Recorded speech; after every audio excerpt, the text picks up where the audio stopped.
Weekly with ഐനാടൻ brought to you by London നഗരത്തിലെ ഏറ്റവും വലിയ jewellery showroom Joyalukkas, world's favourite jeweller, 1 and 2 Carlton Terrace, Green Street, London.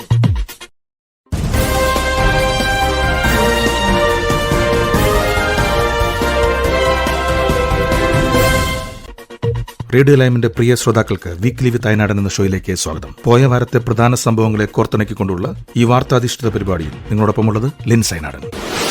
ഐക്യരാഷ്ട്രസഭയുടെ സുരക്ഷാ കൌൺസിലിൽ സ്ഥിരാംഗമാകാനുള്ള ഇന്ത്യയുടെ ശ്രമത്തിന് പിന്തുണയുമായി ഫ്രാൻസ് പ്രസിഡന്റ് ഇമ്മാനുവേൽ മാക്രോൺ മാറിക്കൊണ്ടിരിക്കുന്ന ലോകക്രമത്തെ കൂടുതൽ ഉൾക്കൊള്ളുന്നതും പ്രതിദാനം ചെയ്യുന്നതുമാക്കാൻ കൌൺസിലിനെ വിപുലീകരിക്കുന്നതിന് പൂർണ്ണ പിന്തുണയുണ്ടെന്ന് മാക്രോൺ വ്യാഴാഴ്ച പറഞ്ഞു. UN ജനറൽ അസംബ്ലി അഭിസംബോധന ചെയ്ത് സംസാരിക്കുകയായിരുന്നു മാക്രോൺ. സുരക്ഷാ കൌൺസിൽ വിപുലീകരിക്കുന്നതിനെ ഫ്രാൻസ് പിന്തുണയ്ക്കുമെന്നും അദ്ദേഹം പറഞ്ഞു. ജർമ്മനി, ജപ്പാൻ, ഇന്ത്യ, ബ്രസീൽ എന്നിവ സ്ഥിരമംഗങ്ങളാണ്. ആഫ്രിക്കയെ പ്രതികരിക്കുന്ന 2 രാജ്യങ്ങളും സ്ഥിരാംഗങ്ങളായി ഉണ്ടാകണമെന്ന് മാക്രോൺ ആവശ്യപ്പെട്ടു. എന്നാൽ ഇതുകൊണ്ട് മാത്രം കൌൺസിലിനെ ഫലപ്രദമായി നവീകരിക്കാനാവില്ല. പകരം പ്രവർത്തന രീതികളിൽ മാറ്റം വരുത്തണം. വലിയ കുറ്റകൃത്യങ്ങളിൽ വീറ്റോ ചെയ്യാനുള്ള അവകാശം പരിമിതപ്പെടുത്തുകയും സമാധാനം നിലനിർത്തുന്നതിനാവശ്യമായ തീരുമാനങ്ങളിൽ കൂടുതൽ ശ്രദ്ധ ചെലുത്തണമെന്നും മാക്രോൺ പറഞ്ഞു. വലിയ ആഗോള പ്രശ്നങ്ങളിൽ ഇടപെടുന്നതിലെ ഐക്യരാഷ്ട്രസഭയുടെ പരിമിതിയിൽ നിന്നുകൊണ്ടാണ് മാക്രോണിന്റെ വാക്കുകൾ പ്രസക്തമാകുന്നത്. റഷ്യ യുക്രൈൻ യുദ്ധം, ഇസ്രായേലിന്റെ ഗാസ ആക്രമണം എന്നിവയടക്കമുള്ള പ്രതിസന്ധികൾ ഐക്യരാഷ്ട്രസഭയ്ക്ക് മുന്നിലുണ്ട്. ഐക്യരാഷ്ട്രസഭയുടെ സുരക്ഷാ കൌൺസിൽ നവീകരിക്കേണ്ടതിന്റെ ആവശ്യമുയർത്താൻ കാരണമായി ഇത് മാറിയിരിക്കുന്നു. ഇസ്രായേൽ വ്യോമാക്രമണത്തിൽ ലെബനിൽ മരണം 1000-ഓളം അടുക്കുന്നു. മരിച്ചവരിൽ പിഞ്ചുകുട്ടികളും സ്ത്രീകളും ഉൾപ്പെടുന്നു.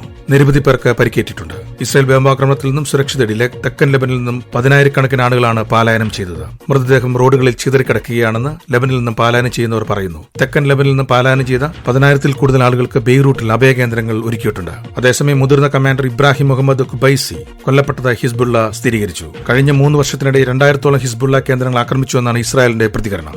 അതിർത്തി തർക്കങ്ങളുമായി ബന്ധപ്പെട്ട് കുടിയിറക്കപ്പെട്ട നിവാസികൾ സുരക്ഷിതമായി തിരിച്ചെത്താതെ ഹിസ്ബുള്ളയ്ക്ക് നേരെയുള്ള ആക്രമണങ്ങൾക്ക് അറുതിയുണ്ടാകില്ല എന്ന് ഇസ്രായേലിനെ ഉദ്ധരിച്ച് NDTV റിപ്പോർട്ട് ചെയ്യുന്നു. ഇസ്രായേൽ ചാരസംഘടനയായ മൊസാദ് ലക്ഷ്യമിട്ടിട്ടുണ്ടെന്ന് ഹിസ്ബുള്ള പറഞ്ഞിരുന്നു. ഇതിന് പിന്നാലെയാണ് ഇസ്രായേലിന്റെ മുന്നറിയിപ്പ്. ഇടതുപക്ഷ നേതാവ് അനുരാഗ് കുമാര ദിസനായകയെ ശ്രീലങ്കൻ പ്രസിഡന്റായി തെരഞ്ഞെടുത്തു. ശ്രീലങ്കയുടെ 9ാം പ്രസിഡന്റാകും ദിസനായക. 55-കാരനായ അനുരാഗ് കുമാര നാഷണൽ പീപ്പിൾസ് പവർ നേതാവാണ്. നിലവിലുള്ള പ്രസിഡന്റ് റെനിൽ വിക്രമസിംഗെ, പ്രതിപക്ഷ നേതാവ് സജിത് പ്രേമദാസ തുടങ്ങിയവരെയാണ് അനുരാഗ് കുമാര പിന്നിലാക്കിയത്. ശ്രീലങ്കൻ പ്രസിഡന്റ് ചരിത്രത്തിൽ ആദ്യമായി നടന്ന 2ാം റൌണ്ട് വോട്ടെടുപ്പിന് ശേഷമാണ് തെരഞ്ഞെടുപ്പ് കമ്മീഷൻ അനുരാഗ് കുമാര ദിസനായകയെ വിജയിയായി പ്രഖ്യാപിച്ചത്. പ്രതിപക്ഷ നേതാവായിരുന്ന സജിത് പ്രേമദാസ 2ാം സ്ഥാനത്തെത്തി. റെനിൽ വിക്രമസിംഗെ ആദ്യ റൌണ്ടിൽ തന്നെ പുറത്തായി. 1988-ൽ സോഷ്യൽ സ്റ്റുഡന്റ് അസോസിയേഷന്റെ ദേശീയ സംഘാടക എന്ന നിലയിൽ ആരംഭിച്ച് 3 പതിറ്റാണ്ടിലേറെ നീണ്ടതാണ് ദിസനായകയുടെ രാഷ്ട്രീയ ജീവിതം. 2001-ലാണ് അദ്ദേഹം ശ്രീലങ്കൻ പാർലമെന്റിലെത്തുന്നത്. 2004-ലും 2005-നും ഇടയിൽ പ്രസിഡന്റ് ചന്ദ്രിക ഗണ്ടാരനായകെ കുമാരതുംഗയുടെ സർക്കാരിൽ മന്ത്രിയുമായിരുന്നു. കടുത്ത സാമ്പത്തിക പ്രതിസന്ധി നേരിടുന്ന ശ്രീലങ്കയെ അനുരാഗ് കുമാര കരകയറ്റുമെന്നാണ് പ്രതീക്ഷിക്കപ്പെടുന്നത്. ബിൽക്കിസ് ബാനോ കേസിൽ 11 പ്രതികളെ വിട്ടയച്ച നടപടിയിൽ ഗുജറാത്ത് സർക്കാരിനെതിരെ വിമർശനങ്ങൾ നീക്കം ചെയ്യണമെന്ന് ആവശ്യപ്പെട്ടുള്ള സംസ്ഥാന സർക്കാരിന്റെ ആവശ്യം സുപ്രീം കോടതി തള്ളി. ഗുജറാത്ത് സർക്കാരിന്റെ റിവ്യൂ ഹർജിക്കൊപ്പം പ്രതികളുടെയും ഹർജി സുപ്രീം കോടതി തള്ളിയിട്ടുണ്ട്. 2002-ലെ ഗുജറാത്ത് കലാപത്തിൽ ബിൽക്കിസ് ബാനുവിനെ ബലാത്സംഗം ചെയ്യുകയും അവരുടെ കുടുംബത്തെ കൊലപ്പെടുത്തുകയും ചെയ്ത കേസിൽ ശിക്ഷിക്കപ്പെട്ട 11 പേരെ കാലാവധിക്ക് മുമ്പ് വിട്ടയച്ച സർക്കാർ നടപടി സുപ്രീം കോടതി റദ്ദാക്കിയപ്പോൾ പുറപ്പെടുവിച്ച വിധിന്യായത്തിലെ പരാമർശങ്ങളാണ് നീക്കം ചെയ്യാൻ ആവശ്യപ്പെട്ടിരുന്നത്. കുറ്റവാളികൾക്കൊപ്പം ചേർന്ന് ഒത്തുകളിച്ചുവെന്ന പരാമർശമാണ് പ്രധാനമായും നീക്കം ചെയ്യണമെന്ന് ഗുജറാത്ത് സർക്കാർ ആവശ്യപ്പെട്ടിരുന്നത്. അനുചിതവും കേസിന്റെ രേഖയ്ക്ക് വിരുദ്ധവുമാണെന്ന് സംസ്ഥാന സർക്കാർ വാദിച്ചു. എന്നാൽ സുപ്രീം കോടതി ഇത് അംഗീകരിച്ചില്ല. റിവ്യൂ ഹർജിക്കൊപ്പം സമർപ്പിച്ച രേഖകൾ പരിശോധിച്ചപ്പോൾ കോടതി ഉത്തരവിൽ തെറ്റില്ലെന്നും തൃപ്തരാണെന്നും സുപ്രീം കോടതി അറിയിച്ചു. ഉത്തരവ് പുനഃപരിശോധിക്കേണ്ട ആവശ്യമില്ല എന്നും കോടതി അറിയിച്ചു. വിവിധ പാർട്ടികളിൽ നിന്നുള്ള എംപിമാർ ഉൾപ്പെടുത്തി പാർലമെന്റിന്റെ സുപ്രധാന സമിതികൾ പുനഃസംഘടിപ്പിച്ചു. പ്രതിപക്ഷ നേതാവ് രാഹുൽ ഗാന്ധി പ്രതിരോധകാര്യ സമിതി ഡിഫൻസ് അഫയേഴ്സ് കമ്മിറ്റിയിൽ അംഗമാകും. BJP MP രാധാ മോഹൻ സിംഗാണ് സമിതി അധ്യക്ഷൻ. തിരുവനന്തപുരം MP ശശി തരൂർ വിദേശകാര്യ സമിതിയുടെ അധ്യക്ഷനാകും. മുതിർന്ന കോൺഗ്രസ് നേതാവും എംപിയുമായ ദിഗ്വിജയ് സിംഗാണ് parliamentary committee on women, education, youth and sports affairs അധ്യക്ഷൻ. ആരോഗ്യകാര്യ സമിതി അധ്യക്ഷ സ്ഥാനം സമാജ്വാദി പാർട്ടി നേതാവ് രാംഗോപാൽ യാദവിനാണ്. BJP MP നിഷികാന്ത് ദുബെയാണ് കമ്മ്യൂണിക്കേഷൻസ് ആൻഡ് ഇൻഫർമേഷൻ ടെക്നോളജി കമ്മിറ്റിയുടെ അധ്യക്ഷൻ. നടിയും ഹിമാചൽ പ്രദേശിൽ നിന്നുള്ള MPയുമായ കങ്കണ റാവത്ത് ഈ സമിതിയിലെ അംഗമാണ്. എറണാകുളം ജില്ലയിൽ എംപോക്സ് സ്ഥിരീകരിച്ചു. UAE-യിൽ നിന്ന് വന്ന യുവാവിനാണ് രോഗം സ്ഥിരീകരിച്ചത്. എയർപോർട്ടിൽ നടത്തിയ പരിശോധന യുവാവിന് രോഗലക്ഷണങ്ങൾ കണ്ടിരുന്നു. തുടർന്നാണ് സാമ്പിൾ പരിശോധനയ്ക്ക് അയച്ചത്. യുവാവ് നിലവിൽ ആശുപത്രിയിൽ ചികിത്സയിലാണ്. എറണാകുളം സ്വദേശിയാണ് യുവാവ്. ആരംഭത്തിൽ മൃഗങ്ങളിൽ നിന്ന് മനുഷ്യരിലേക്ക് പകരുന്ന ഒരു ജന്തുജന്യ രോഗമായിരുന്നു എംപോക്സ്. എന്നാൽ ഇപ്പോൾ മനുഷ്യരിൽ നിന്ന് മനുഷ്യരിലേക്ക് നേരിട്ട് പകരുന്ന രോഗമാണിത്. തീവ്രത കുറവാണെങ്കിലും 1980-ൽ ലോകമെമ്പാടും ഉന്മൂലനം ചെയ്യപ്പെട്ടതായി പ്രഖ്യാപിക്കപ്പെട്ട ഓർത്തോപോക്സ് വൈറസ് അണുബാധയായ വസൂരിയുടെ ലക്ഷണങ്ങളുമായാണ് എംപോക്സ് ലക്ഷണങ്ങൾക്ക് സദൃശ്യമുണ്ട്.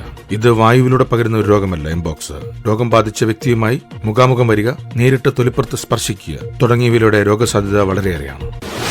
കായിക വിശേഷങ്ങൾ. ടെസ്റ്റ് ക്രിക്കറ്റിന്റെ റെക്കോർഡ് ബുക്കിൽ പേരെഴുതി ചേർക്കുന്നത് പതിവാക്കി ശ്രീലങ്കൻ താരം കാമിദു മെൻഡസ്. 2022 അരങ്ങേറ്റ ടെസ്റ്റ് മുതൽ ക്രിക്കറ്റ് ലോകത്ത് ചർച്ചാ വിഷയമായിരുന്നു ഈ താരം. ഇപ്പോഴത്തെ ന്യൂസിലൻഡിനെതിരായ 2ാം ക്രിക്കറ്റ് ടെസ്റ്റിലും സെഞ്ചുറി കുറിച്ച മെൻഡസ് മറ്റൊരു റെക്കോർഡ് സ്വന്തം പേരിലാക്കിയിരിക്കുകയാണ്. മെൻഡസിന്റെ 5ാം ടെസ്റ്റ് സെഞ്ചുറിയായിരുന്നു ഇത്. തന്റെ 13ാം ടെസ്റ്റ് ഇന്നിംഗ്സിലാണ് താരം ഈ നേട്ടത്തിലെത്തിയത്. ഇതോടെ ഏറ്റവും കുറവ് ടെസ്റ്റ് ഇന്നിംഗ്സിൽ നിന്ന് 5 സെഞ്ചുറി നേടുന്ന താരങ്ങളുടെ പട്ടികയിൽ 3ാം സ്ഥാനത്തെത്താനും താരത്തിനായി. ഓസീസ് ഇതിഹാസം ഡോൺ ബ്രാഡ്മാൻ, വെസ്റ്റ് ഇൻഡീസിന്റെ ജോർജ് ഹെയ്റ്റ്ലി എന്നിവർക്കൊപ്പമാണ് മെൻഡസ് 3ാം സ്ഥാനം പങ്കിടുന്നത്. 13 ഇന്നിംഗ്സിനിടെ 900 ടെസ്റ്റ് റൺസ് തികച്ച മെൻഡസ് ഈ നേട്ടത്തിലെത്തുന്ന 7ാമത്തെ ബാറ്ററാണ്. ടെസ്റ്റിൽ ഏറ്റവും വേഗത്തിൽ 1000 റൺസ് തികയ്ക്കുന്ന ഏഷ്യൻ താരമെന്ന റെക്കോർഡും മെൻഡസിന്റെ മുന്നിലുണ്ട്. 14 ഇന്നിംഗ്സിൽ 1000 റൺസ് നേടിയ മുൻ ഇന്ത്യൻ താരം വിനോദ് കാംബ്ലിയുടെ പേരിലുണ്ടായിരുന്ന റെക്കോർഡിനൊപ്പം എത്താൻ താരത്തിന് ഇനിയും അവസരമുണ്ട്.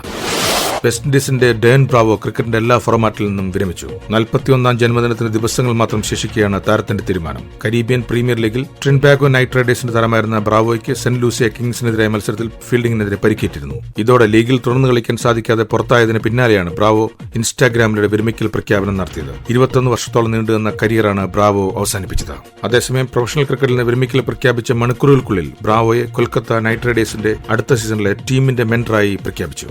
മുൻ ഇന്ത്യൻ താരം ഗൗതം ഗംഭീർ സ്ഥാനമൊഴിഞ്ഞ ഒഴിവിലാണ് ബ്രാവോയുടെ നിയമനം. T20 ചരിത്രത്തിൽ പകരം വെക്കാനില്ലാത്ത റെക്കോർഡിനുടമയാണ് ബ്രാവോ. ദേശീയ ടീമിന് വിവിധ ഫ്രാഞ്ചൈസികൾക്കുമായി 582 T20 മത്സരങ്ങളിൽ നിന്ന് 631 വിക്കറ്റുകൾ താരം വീഴ്ത്തി. T20 ക്രിക്കറ്റ് ചരിത്രത്തിൽ ഏറ്റവും കൂടുതൽ വിക്കറ്റ് വീഴ്ത്തിയ താരവും ബ്രാവോ തന്നെയാണ്. അതുപോലെ തന്നെ T20 ക്രിക്കറ്റിൽ ഏറ്റവും കൂടുതൽ കിരീടങ്ങൾ നേടിയ താരവും ബ്രാവോയാണ്. ഈ ആഴ്ചയിലെ വാർത്താധിഷ്ഠിത പരിപാടി ഇവിടെ അവസാനിക്കുന്നു. അടുത്ത ആഴ്ച ഇതേ സമയം നിങ്ങളോടൊപ്പം ഉണ്ടാകുന്ന പ്രതീക്ഷയോടെ നിങ്ങളുടെ സ്വന്തം ലിൻസ് അയനാടൻ.